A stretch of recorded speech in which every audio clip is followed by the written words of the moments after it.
Guys, അപ്പൊ നമ്മുടെ ഒറ്റയ്ക്കുള്ള യാത്ര അത് നല്ല ഗംഭീരം. എനിക്ക് ഭയങ്കര ഇഷ്ടപ്പെട്ടു, ഭയങ്കര ഇഷ്ടപ്പെട്ടു കേട്ടോ. എന്താ വെച്ചാ ഒറ്റയ്ക്കൊക്കെ യാത്ര ചെയ്യുമ്പോൾ അതൊരു വൈബാണ്. ആരെങ്കിലും ഇങ്ങനെ ഒറ്റയ്ക്ക് യാത്ര ചെയ്തിട്ടുണ്ടെങ്കിൽ സത്യം പറയുന്നത് നിങ്ങൾ മിസ് ചെയ്യണം. ഞാൻ ഇത്രയും കാലം മിസ് ചെയ്തിട്ടുണ്ട്. അത് എനിക്ക് ഭയങ്കര ഇഷ്ടപ്പെട്ടു, ഭയങ്കര ഇഷ്ടപ്പെട്ടു.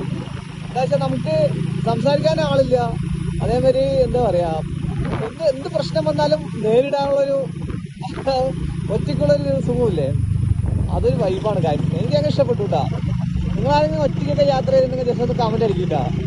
എനിക്ക് ഇതുവരെ ഞാൻ ഒറ്റയ്ക്ക് യാത്ര ചെയ്തിട്ടില്ല. എപ്പോഴും നമ്മുടെ മച്ചാന്മാരെ കൂടി ഉണ്ടാവും. പക്ഷെ ഇതൊരു വൈബ് പറഞ്ഞ ഒരു പ്രത്യേകതരം വൈബ്. അത് ഏതൊരു കുട്ടിയെന്ന് എല്ലാവർക്കും അറിയാലോ. അതിരപ്പള്ളിയിൽ നിന്ന് ഒരു വാൽപ്പാറ കനക്കപ്പാറ വഴി, അതൊരു വൈബാണ് കാര്യം. എനിക്ക് ഇഷ്ടപ്പെട്ടു. അപ്പൊ അതൊക്കെ കണ്ട് ആസ്വദിച്ച് ഞങ്ങളല്ല ഞാൻ എന്റെ വണ്ടിയും കൂടി യാത്ര തുടർന്നുകൊണ്ടിരിക്കുകയാണ് കാര്യം. എങ്ങനെ ജസ്റ്റ് ഒന്ന് കമന്റ് അടിക്കുക. ഇങ്ങനത്തെ കുറെ വീഡിയോസ് ഞാൻ അതിരപ്പള്ളി വാൾപ്പാറന്റെ വീഡിയോ ഇട്ടിട്ടുണ്ട്. ജസ്റ്റ് കാണാൻ താല്പര്യം അക്കൗണ്ടിൽ പോയി നോക്കിയാൽ മതി. അപ്പൊ ഈ ഒറ്റയ്ക്കുള്ള യാത്ര ഗംഭീര യാത്രയാണ് കാര്യം. അതൊക്കെ ഒന്ന് ആസ്വദിച്ച് പൊക്കൊണ്ടിരിക്കുകയാണ് കാര്യം.